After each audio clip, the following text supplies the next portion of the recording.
This is a beginner guitar lesson. It's going to be the first lesson that I show you some chords. We're going to learn 2 chords, and we're going to learn a song that uses them, A Horse with No Name.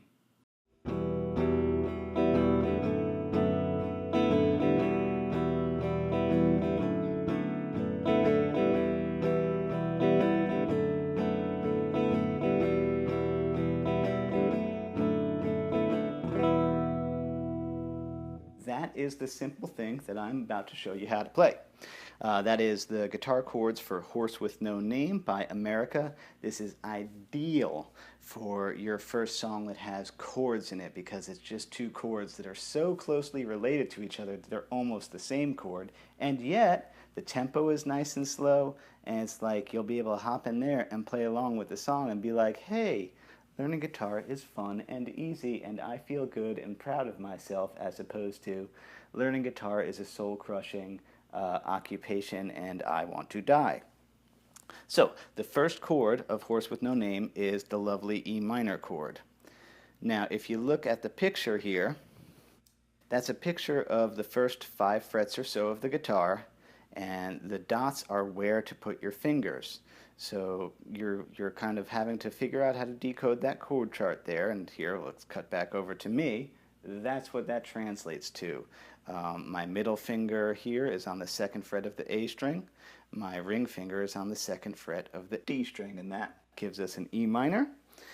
Welcome to playing chords. Just drop that pick through the strings. Don't punch it through. Just let it fall. Ah, it's a lovely sad sound. That's our E minor.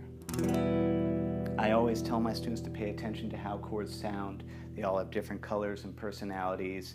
E minor is big and dark and sad. Also has a little bit of a Western vibe.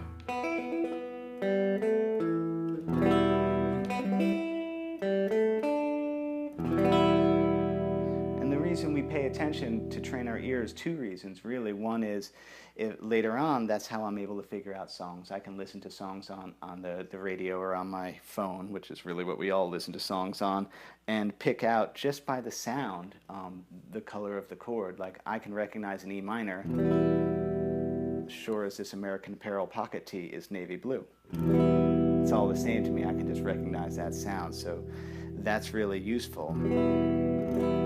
Other thing that's useful is later on, if you ever want to make up a song or write a song, knowing what chords sound like and what vibe they have is helpful to you. If you want to write a sad, spooky spy song, E minor might be your best bet. I'm very sad and I have a story to tell you about death. One other thing about strumming, try very hard in the beginning to not lock up at your wrist. This seems to be the thing that a lot of my students have trouble with. They're really tight through here and they're chopping through the guitar like this. We don't want to do that. We want to just let everything be floppy and loose and gentle. You can see I have motion here in this joint, which is weird. It's the only time in life that this really does that. That's a weird motion, but that is what's necessary to get that nice, smooth strumming sound, as opposed to if I'm tight and punch through, I'm going to turn down, watch out. Terrible sounding.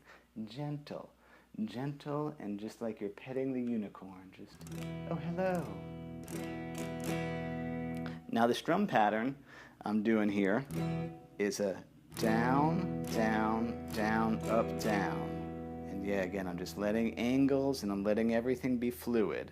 Down, down, down, up, down. Down, down, down, up, down. Down, down, down, up, down. Now, 1 chord's great, but it does get pretty old pretty fast. By the way, any of these things that I show in these beginner lessons, I always recommend take your guitar with you everywhere in the house. It's totally okay if you're going to watch some TV at the end of the day. Grab your guitar, put it on your lap, and just fiddle with it.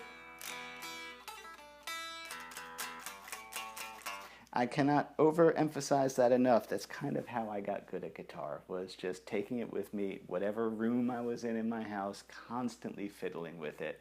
And eventually, I got pretty good. Okay, second chord is I don't really know what to call this. I'm going to go ahead and call it an F sharp alternate because it doesn't necessarily have a name. All we're going to do is I'm going to move my middle finger up one string to be on the biggest and my ring finger down one string to be on the second fret of the G. Give myself a little more volume. Let's go over there and look at the chord chart for this chord to see what that looks like. Yep, you can see those two dots have now moved. They're no longer on the A and the D string, but they are on the E and the G string. And again, I'm just going to do that same down, down, down, up, down pattern. Loose wrist, loose wrist.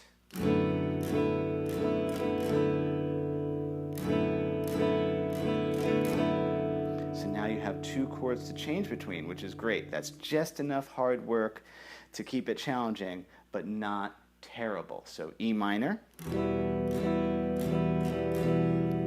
Think about it, take your time, change that F sharp alternate. Back to E minor. Keep it loose, take your time, change that F sharp alternate. Is just to have that patience. I know it's tempting to go as fast as you can in the beginning, but you actually do yourself a great disservice by trying to rush.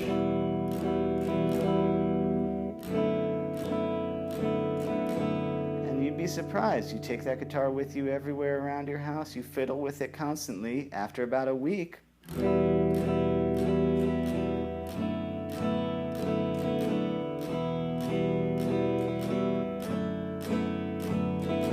Horse with No Name.